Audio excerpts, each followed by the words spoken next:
आइए बच्चों, आज हम बिहार बोर्ड क्लास 10 साइंस के मोस्ट वीवीआई सब्जेक्टिव को देखने वाले हैं। बच्चों, यह सब्जेक्टिव एग्जाम के पॉइंट ऑफ व्यू से बहुत ही ज़्यादा इंपॉर्टेंट है, तो आप इस वीडियो को बिना स्किप किए हुए देखिएगा। तो चलिए हम शुरू करते हैं। बच्चों, प्रश्न कह रहा है, क्या जीवाश्म ईंधन नवीकरणीय है? कारण दे। बच्चों, आप इन प्रश्नों के उत्तर को ना भी देखिए और ना ही इन्हें पढ़ने और रटने का प्रयास कीजिए। आप मुझे सभी प्रश्न के लिए 2-2 मिनट का समय दीजिए। मैं आपसे वादा करता हूं कि मैं इन प्रश्नों को इतना इजी लैंग्वेज में आपको समझा दूंगा कि आपको इन प्रश्नों का उत्तर जिंदगी भर के लिए याद हो जाएगा। तो चलिए हम शुरू करते हैं। बच्चों, जीवाश्म, क्या जीवाश्म ईंधन नवीकरणीय है? कारण दे। जीवाश्म, जीवाश्म का मतलब क्या होता है? बच्चों, जीवाश्म शब्द को पकड़िए। जीवाश्म बना है जीव, जीव अब प्लस अवशेष, जीव प्लस अवशेष मिलकर बना है जीवाश्म। बच्चों, जीव में जानते हैं ना, जानवर।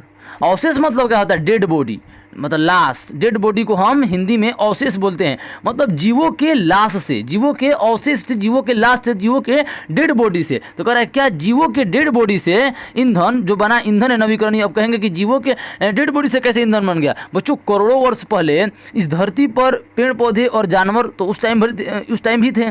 तो पेड़ पौधे और जानवर, पृथ्वी अचानक पलट गई, मतलब जो ज़मीन है वो पलट गया। तो जितने भी पेड़ पौधे और जानवर थे वो ज़मीन के नीचे दब गए, ज़मीन के नीचे दब गए। तो बच्चों, जो पेड़ ज़मीन के अंदर बहुत ज़्यादा मात्रा में बच्चों गर्मी है, इसलिए तो ज्वालामुखी से देखिएगा आप लावा निकलता है। मतलब इससे क्या पता चलता है कि ज़मीन के अंदर बहुत ही ज़्यादा गर्मी है, बहुत ज़्यादा ताप है। तो ये जो पेड़ पौधे थे जो दबे थे करोड़ों वर्ष पहले, ये बन गए कोयला। कोयला बच्चों, अब कोयला मतलब समझते हैं ना, कोयला बन गए। आप भी अपने घर में लकड़ी जलाते हैं तो क्या निकलता है? कोयला निकलता है ना। तो ये जो पेड़ पौधे जमीन के नीचे दब गए और जमीन के नीचे बहुत ज़्यादा मात्रा में ताप है, तो ये कोयला बन गए।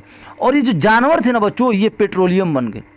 अगर कोई कहे कि कोयला कैसे बना, तो आप कहिए कि करोड़ों वर्ष पहले जब धरती पलट गई थी तो जो पेड़ पौधे थे वो नीचे दबकर कोयला बन गए, क्योंकि पृथ्वी के नीचे बहुत ज़्यादा मात्रा में गर्मी है। और जो जानवर थे वो पेट्रोलियम बन गए, गलकर सड़कर पेट्रोलियम बन गए।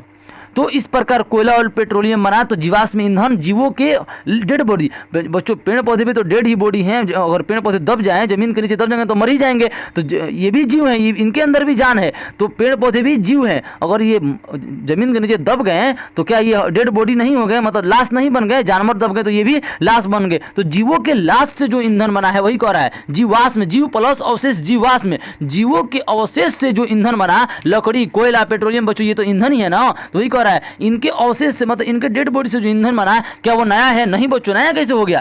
करोड़ों वर्ष पहले यह घटना हुई थी। करोड़ों वर्ष पहले यह घटना कल परसों की नहीं है कि मतलब कल परसों धरती पलट गई, सभी पेड़ पौधे जीव जंतु जमीन के नीचे दब गए और आज हम खोद रहे हैं तो कोयला पेट्रोलियम निकल रहा है। नहीं, ये करोड़ों वर्ष पहले यह घटना हुई थी जब पेड़ पौधे और धरती पलट गई थी, पेड़ पौधे और जीव जंतु दब गए थे और वही कोयला और पेट्रोलियम बन गए। तो क्या यह नया ईंधन है? कल परसों का ईंधन है? नहीं, यह नया नहीं है। नवी का मतलब होता है बच्चों नया, नवीकरणीय। अगर पूछे क्या नवीकरणीय मतलब नया, तो क्या यह जो जीवाश्म ईंधन है नया है? बच्चों नहीं, अभी मैंने आपको समझा दिया नया नहीं है। तो बस मैंने जो अभी समझाया वही आपको लिखना है। नहीं, जीवाश्म ईंधन नवीकरणीय नहीं है, एकदम ऑफकोर्स नवीकरणीय नहीं, क्योंकि करोड़ों वर्ष पहले यह घटना हुई थी, जमीन पलट गई थी, सभी जीव जंतु पेड़ पौधे जमीन के नीचे दब गए थे। क्योंकि जीवाश्म ईंधन की उपस्थिति, मतलब जीवाश्म ईंधन जो जीवों के डेड बॉडी से जो ईंधन बना की उपस्थिति, मौजूदगी हमारे धरती पर हजारों करोड़ों, हाँ हजारों नहीं करोड़ों वर्ष पहले से है। इसलिए जीवाश्म ईंधन नया नहीं है, नवीकरणीय नहीं। उम्मीद करते हैं कि आप इस प्रश्न के उत्तर को समझ गए होंगे, बिना देखे भी आप लिख लेंगे। आइए हम अगले प्रश्न को देखते हैं। कह रहा है बच्चों, परिपथ क्या है या विद्युत परिपथ क्या? बच्चों, परिपथ, अब शब्द को फिर पकड़िए। पथ का मतलब रास्ता।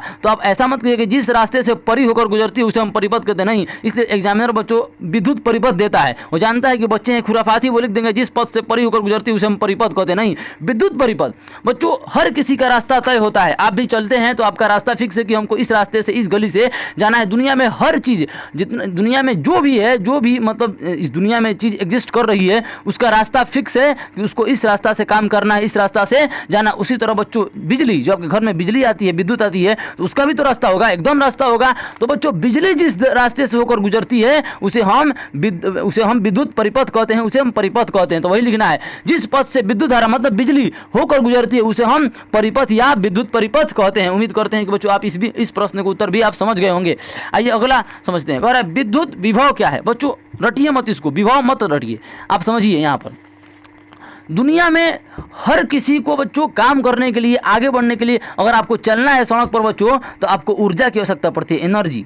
आपकी मांसपेशियां पावर लगाती हैं, ऊर्जा लगाती हैं, तब आप सड़क पर चल पाते हैं। दुनिया में हर किसी को काम करने के लिए बच्चों एनर्जी की आवश्यकता होती है। जैसे मोटरसाइकिल है, उसको भी चलने के लिए इंजन की आवश्यकता पड़ती है बच्चों। जितना ज़्यादा पावरफुल इंजन होगा वो मोटरसाइकिल, उतना स्पीड जाएगी। तो हर किसी को धक्का देने के लिए, अगर उसको आगे बढ़ाना है, तो उसको बच्चों एनर्जी की आवश्यकता पड़ती है, बल की आवश्यकता पड़ती है। पड़ती है ना, एकदम पड़ती है। बिना बल लगाए वो चल पाएगा? आप कैरम बोर्ड खेलते हैं, आप मारते हैं, स्ट्राइकर को मारते हैं हाथ से, तो आप बल लगा रहे हैं ना अपने हाथ से। तो बच्चों उसी प्रकार दुनिया में हर गति, स्ट्राइकर में गति लाने के लिए आप मारते हैं ना हाथ से, तो उसी तरह हर चीज़ को चलने के लिए बच्चों बल की आवश्यकता पड़ती है। तो बिजली को भी चलने के लिए, जैसे तार है बच्चों, तार विद्युत परिपथ क्या है? तो तार एक विद्युत परिपथ है, इसी में तो बिजली दौड़ती है, बिजली चलती है। तो बच्चों बिजली को भी ऐसे नहीं चलेगी, हवा में नहीं चलेगी, इसको भी चलाने के लिए कोई बल चाहिए। तो जो बल इसको चलाने के लिए चाहिए, उसी को हम विद्युत विभव कहते हैं बच्चों। विद्युत विभव, विद्युत बल भी कहेंगे तो कोई बात नहीं, लेकिन बच्चों साइंस की भाषा में लिखेंगे तो और बेटर है। तो विद्युत विभव क्या है? इस बिजली को चलाने के लिए, कहाँ? तार में जिस बल की आवश्यकता पड़ती है उसे हम विद्युत विभव कहते हैं। तो आप वही लिखिएगा, विद्युत विभव क्या है बच्चों। ये 12th के लिए भी बहुत इंपॉर्टेंट है। विद्युत विभव, विद्युत परिपथ में, मतलब जिस रास्ता से बिजली होकर गुजरती है, विद्युत परिपथ में विद्युत धारा को आगे बढ़ाने के लिए, मतलब आगे ले जाने के लिए जिस बल की जरूरत पड़ती है उसे हम विद्युत विभव कहते हैं। उम्मीद करते हैं कि आप इस प्रश्न के उत्तर को भी समझ गए। आइए हम आगे देखते हैं। कह रहे बच्चों ओम का नियम क्या है, आइए समझते हैं। ओम के नियम को आप रटिए मत, समझिए।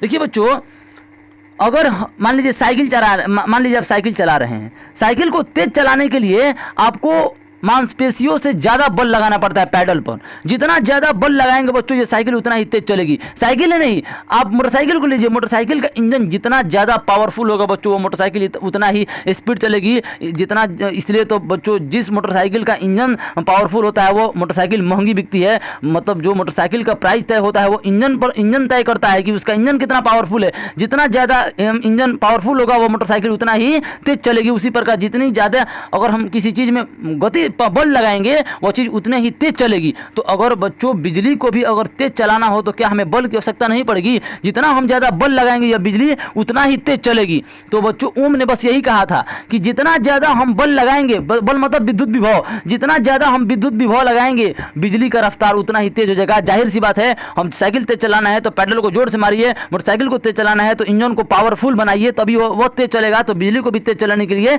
बल लगाना पड़ता है, जिसको हम विद्युत विभव कहते हैं। तो बस वही ओम ने बता दिया। ओम के नियम के अनुसार किस विद्युत परिपथ में, मतलब जिस रास्ते से बिजली होकर गुजरती है विद्युत परिपथ में, विद्युत विभव मतलब विद्युत बल का मान बढ़ाने से विद्युत धारा का मान भी बढ़ जाता है। यही बस ओम ने किया था, पूरा क्रेडिट ले गया। मतलब जितना ज्यादा बल लगाएंगे धारा उतना ही तेज बहेगी। बस यही ओम का नियम है बच्चों। मतलब ये बल को भी, मतलब बल विद्युत विभव को हम भी से डिनोट करते हैं। तो इसको बोलते हैं एक के बढ़ने से दूसरा बढ़ जाएगा, समानुपाती इसको बोलते हैं। अगर दुनिया में एक के बढ़ने से दूसरी चीज भी बढ़ रही है तो वहाँ पर हम ऐसा साइन लगाते हैं। जैसे मान लीजिए नदी है, नदी का अगर जल ऊपर उठेगा तो इसमें अगर नाव तैर रही है तो वो भी ऊपर उठ जाएगी। तो एक के बढ़ने से दूसरा भी बढ़ रहा है, जहाँ एक के बढ़ने से दूसरा बढ़ता है वहाँ पर हम ऐसा साइन लगाते हैं जिसको हम समानुपाती बोलते हैं। तो वही कह रहा है विद्युत बल के बढ़ने से धारा का मान भी, मतलब चाल भी, रफ्तार भी बढ़ जाएगा। यही ओम का नियम है। इतना लिख देंगे बच्चों, दो नियम एकदम फिक्स है, आप भरोसा रखिए। प्रत्यावर्ती धारा बच्चों, फिर शब्द को पकड़िए। प्रत्यावर्ती मतलब परिवर्तन, प से प्रत्यावर्ती, प से परिवर्तन। प्रत्यावर्ती मतलब किसमें परिवर्तन हो रहा है? धारा में। प्रत्यावर्ती धारा किसमें परिवर्तन, किसमें बदलाव हो रहा है? तो धारा में। तो एक ऐसी धारा जिसमें समय के साथ अपनी दिशा बदल ले, मतलब एक ऐसी धारा जो समय के साथ अपनी दिशा बदल ले, उसे हम प्रत्यावर्ती धारा कहते हैं। आप कहेंगे ऐसी कौन सी धारा? बच्चों आपके घर में जो एलईडी लाइट जलती है ना, एलईडी लाइट, यह 1 सेकंड में 50 बार बुझती है और बंद होती है। मतलब 50 बार जलती है, बंद होती है। आप कहेंगे कि फिर हम देख के नहीं पाते। अब देखेंगे ऐसे, हमारी आंख अगर 1 सेकंड में कोई चीज़ 30 बार होगी तभी हमारी आंख उस चीज़ को पकड़ पाएगी। आप कभी देखिएगा हाईवे पर अगर कोई कार बहुत ही तेज़ रफ्तार से चलती है, आप उसके चक्के को देखिएगा, वो लगता है कि रुका हुआ है। क्यों? क्योंकि वो चक्का इतना तेज घूम रहा है ना कि हमारी आंख उसको पकड़ नहीं पा रही है। हमारा दिमाग सोच रहा है कि ये चल नहीं रहा है, बल्कि एक जगह खड़ा है, लेकिन वो चल रहा है, हमारी आंखें उसको नहीं पकड़ पा रही हैं। आप पिछले चैप्टर जो मानव नेत्र उसमें पढ़े होंगे, तो मैं उम्मीद करता हूँ ये इतना तेज चल रहा है कि हमारी आंखें उसको पकड़ नहीं पाती है। हमारी आंख अगर 1 सेकंड में कोई चीज़ 30 बार होता है तो अभी हमारी आंख उसको पकड़ पाती है। जो ऊपर सीलिंग फैन है बच्चों, अगर वो उसको भी अगर पूरा स्पीड पकड़ दीजिएगा तो लगता है कि वो रुका हुआ है। क्यों? क्योंकि वो इतना तेज चल रहा है कि हमारी आंखें उसको नहीं पकड़ पा रही है। 1 सेकंड में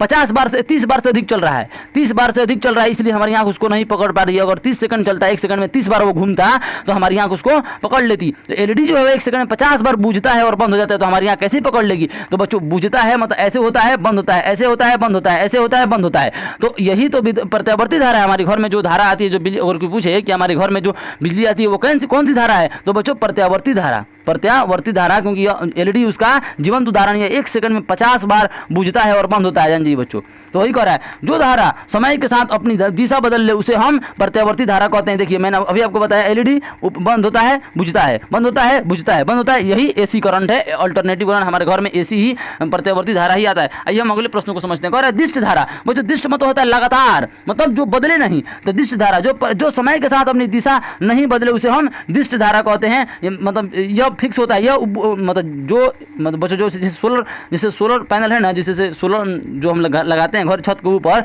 इससे जो हमें विद्युत धारा मिलती है ना, वो हमको दिष्ट धारा मिलती है। मतलब डायरेक्ट करंट मिलती है। यह प्रत्यावर्ती नहीं होता है, यह ऊपर नीचे नहीं होता। इससे अगर बल्ब जलेगा तो वह 1 सेकंड में 50 बार बुझेगा, बंद होगा नहीं, बल्कि वह स्ट्रेट जलता रहेगा। बच्चों यही दिष्ट धारा। उम्मीद करते हैं बच्चों कि आप इन प्रश्नों को उत्तर को बहुत ही अच्छी तरीके से समझ गए होंगे। आगे भी अगर आपको ऐसे ही वीवीआई सब्जेक्टिव को समझना है तो मुझे कमेंट करके जरूर बताइएगा। मैं लाइन बाय लाइन समझा दूंगा और आपको रटना नहीं पड़ेगा। धन्यवाद।